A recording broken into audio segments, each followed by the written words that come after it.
Igbo ndị ọma njem ọ na-ekene na mọnụ uwe na-asụ ụnụ nke onye chiri nyazere ụnụ aka mbụkwa akụ nwa okwu nwa ọzọ ọbụla a na-akpụ nwanne ọ na-eme a na-ekwu ochie ọfụ a na-eme a na-ekwu ochie ndị ọfụ a na-eme nwanne kirie onyonyo a kirie nya bụ ife ịgwa m ife ilo na anya bụ ife ọ na-eme a na-ekwu na ndị ochie meburu ọzọ a na-eme vigilante nke Anambra State Governor Soludo ji aka form ụlọ onwe.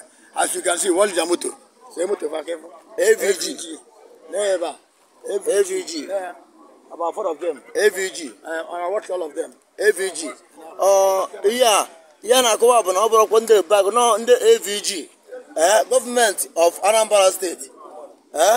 Na fa be ko official duty. Na if you can if no AVG. No AVG, here no ya. Like I was saying. Onwere biko my present sir. Even you. Isi na ndị habụrụ kwa ndị gịnị? Habụrụ ndị Ebuka agụ. They are not ndị Ebuka agụ. Ebuka agụ dọrọ na Anambra State. Ebuka agụ dị n'Imo State. Ka ndị na-amara ọwe ma lebe na false information. Na spread ya everywhere. Ndị habụrụ ndị Ebuka agụ. Ụmụnne m.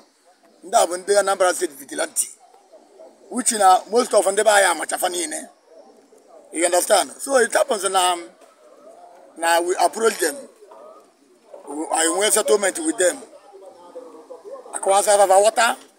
Maybe not 1 or 2 teams for Baboso. Yes. Now first stop. Because of now maybe they don't get canton way before. Yes. But all kidnapping and all those things. So never look no way. Exactly. I am as busy way. We do open and no feel and I take it serious.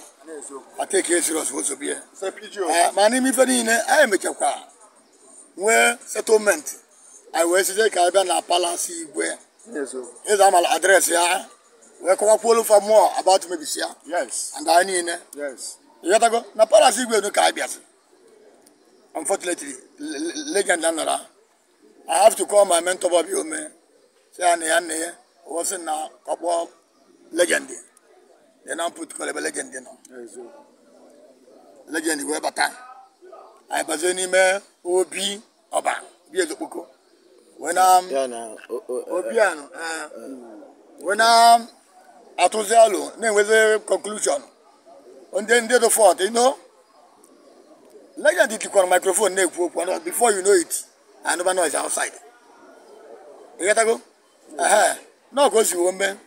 Man, I thank God, I'm Onwurah. That's a motor game, maybe. And then we have taken it upon ourselves to put the motor in order. Everything go glass.